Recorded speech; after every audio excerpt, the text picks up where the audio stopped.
All those dollar bills look pretty good, right? Big news out of the White House today. The president holding 2 meetings on the national debt. And this morning, he's meeting with Senator Harry Reid. Later, he's going to meet with Minority Leader Mitch McConnell. The goal here is to hammer out some kind of deal on debt reduction and the debt ceiling, find some middle ground so we don't, expire our credit line that we have for this country. For more on this, we're joined by Democratic Senator Joe Manchin of West Virginia, who's joining us today to talk a little bit about this. So, Senator, nice to have you on set with us. Thank you, nice to be here.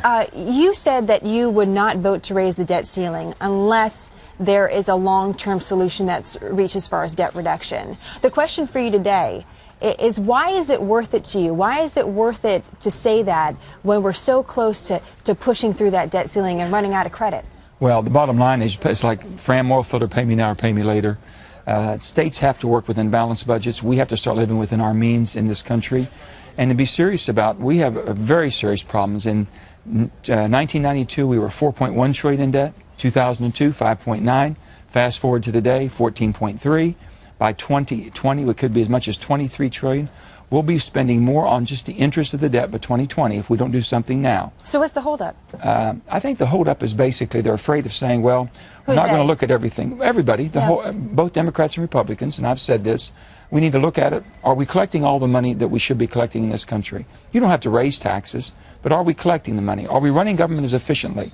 Are people basically abuse, fraud, and waste in the system that are taking away from the services that are needed? Social Security and Medicare. We don't need to scare the people dependent upon and have need for this, but people that are abusing it shouldn't be getting it. So you're talking... So you're looking at everything. And looking at things like the structure of our tax code, for example. Absolutely. But we have that August 2nd deadline looming where the Treasury says once we're past that point, we're going to either start cutting programs, we're going to have to figure out a way to have the credit revolving. Now, if that's the case, do you believe that tax hikes in some form should be on the table so that both sides can reach the middle? I don't believe in tax hikes. When I was governor of West Virginia, the first thing he told me, you have to raise the taxes, Joe. And I said, let me see if I can run this place a little bit better before we do that. Did you have that gun that you had in the commercial with you when you said that, or is that... I could use it every now and then, I can tell you that.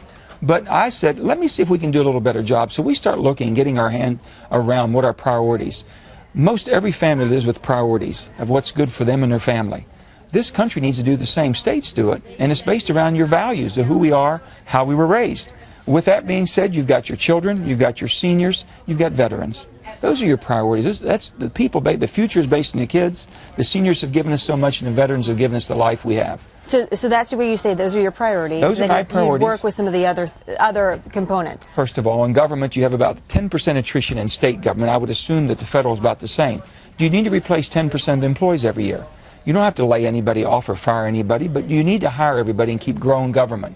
There's ways to get controls, Jenna. Do you believe the president will be a major factor in getting those controls you're mentioning as he's taking both sides, bringing them into the White House today and hoping to figure it out? The president has to be. That's where he's the leader. He looks at all 50 states and makes these decisions, and he has to bring people together. It just can't be about West Virginia or about California or New York. It has to be about the entire country, but we all have something to contribute.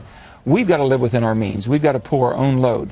And the people right now, there's more people dependent in an entitlement mentality than ever before in our country. But can we change that in time by the Well, we have deadline? to. Well, about that, but you're going to have to drop the marker sooner or later and say, listen, we've got too many people that are, let's say it's a person that's claiming a disability, total disability. Are they really totally disabled? Should we review those?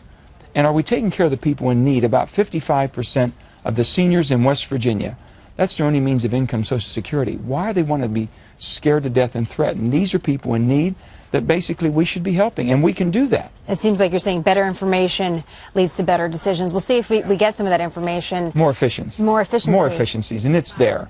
It is there. Senator, it's nice to have you. We hope to have you back. I'll be back. Either on set or through Washington or West Virginia. Whatever I need to do. Thank you very much, sir. Nice to have you. John? I like it.